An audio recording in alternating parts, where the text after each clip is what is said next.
Hey there, Mama, and welcome back to the Moms Overcoming Overwhelm podcast, episode 52.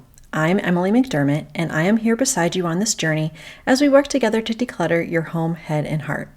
I hope you loved last week's conversation with Jen Rogers from Bold and Blended Stepmoms, all about decluttering relationships that no longer serve you and creating boundaries around the ones you want or need to keep.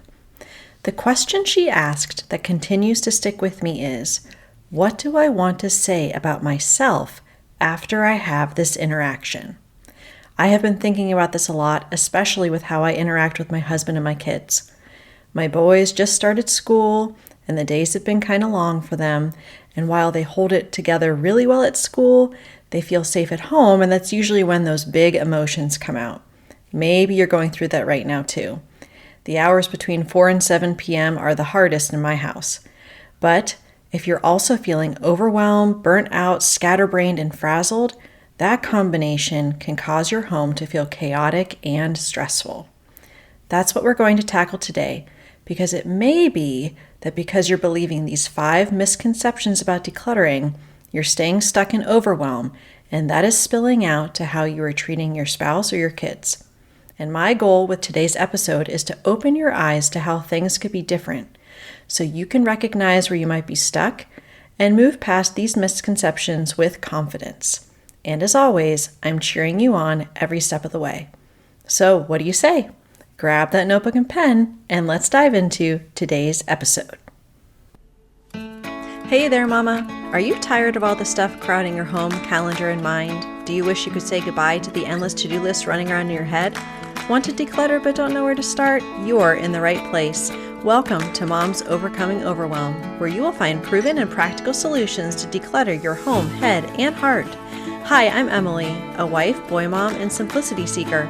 I struggled to get pregnant and felt overwhelmed until I discovered decluttering could create the physical and emotional space I needed to become a mom.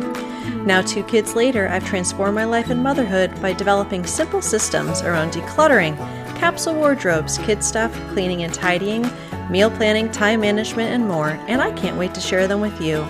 If you're ready to reclaim the time and energy you crave, be present with your kids, and finally enjoy the life and motherhood you so deserve, let's kick overwhelm to the curb, shall we? Grab your lukewarm coffee, your notebook and pen, and clear off some counter space. Let's do this. I have a very exciting announcement to share. Starting September 5th, I am moving to 2 episodes a week. I will have my 15-minute solo episodes on Tuesdays and my 30-ish minute interviews on Thursdays. I hope that you are excited about me being in your earbuds a little bit more often, as I want to help as many women as possible overcome the overwhelm that they are facing. Also, we are just finishing up some systems training in the free Facebook group. So far, we've covered to-dos, cleaning, and paper.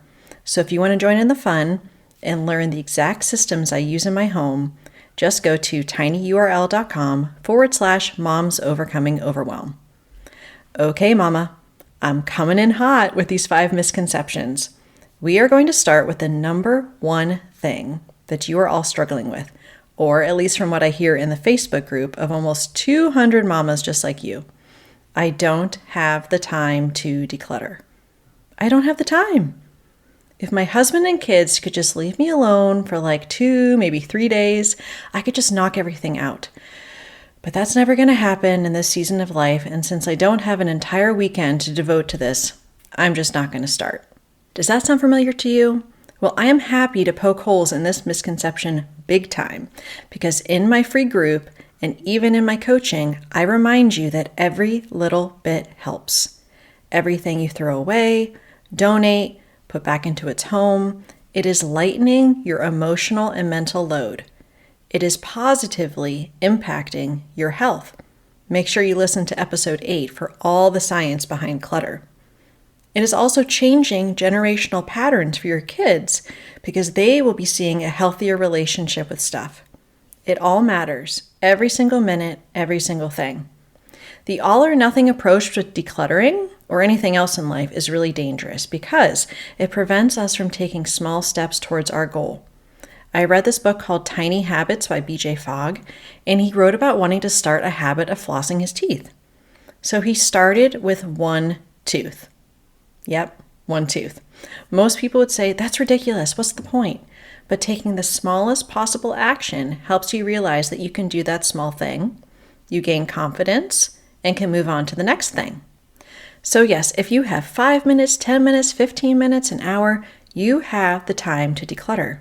And if you don't know where to start or need motivation, come to the Facebook group or listen to episode 5 where I go through where and how to start decluttering. I say this in love, no more excuses, mama. Okay, that leads us into misconception number 2. A decluttered home needs to look a certain way, and I'm never going to get there. So what's the point of even trying? The picture perfect clutter-free home. Let me ask, where is that picture coming from? Home makeover shows on HGTV? Influencers on Instagram? What you perceive other moms' homes look like? Are you imagining that right now I'm sitting in my immaculate home recording this with my doting husband and well-behaved children upstairs playing nicely with one toy on the floor that they're kindly sharing with each other? No. When you have this unrealistic, perfectionistic view of what your home should be, you procrastinate on doing anything because you know it won't live up to the perfect picture in your head. That keeps you stuck until you break out of that mindset. What you keep and what you declutter all depends on what matters to you and your family. Check out episode 3. You define what matters and you make decisions on that. If you want to have 100 coffee mugs and you love them and you use them all, great. No judgment here. Right now, my main floor is a Lego lab where my kids keep Legos out all the time. They have a defined space, but within that space, it's pretty chaotic. But you know what? It's the main thing they play with, and the rest of the house is tidy. So I'm okay with that, since it aligns with our family values. So now that we've kicked those misconceptions to the curb, let's move right along to number 3. Clutter-free living is a final destination. Ah, yes, wouldn't it be lovely if you could reach that magical land called clutter-free and the sun's shining, the birds are singing, and we're happy all the time? Well, Mama, I will tell you that as you declutter, and it will be different layers as you move from that low-hanging fruit of easier decisions to the harder ones, like aspirational or sentimental items. Shout out to episodes 10 and 11 about those. You will eventually get to a place where you have in your home what you need, use, and love. And believe me, it's a great feeling. You aren't spending all your time and energy managing your stuff, but it doesn't make it a final destination. As long as you and the people you live with are growing and changing, there's going to be a flow of things in and out of your home. Kids are going to grow out of clothes. They'll change their interests. You may change yours. A clutter-free life is a sustainable lifestyle where you're making decisions about what you bring into your home and what you keep based upon what matters most. So embrace it as such rather than thinking, if only I could get there, I'll be happy. It's a lifelong process, but once you get through those initial layers, it gets so much more easy to manage. So take heart and remember, I'm here for the coaching and accountability that you need. Okay, misconception number 4. I just need to get more organized. Have you ever said this?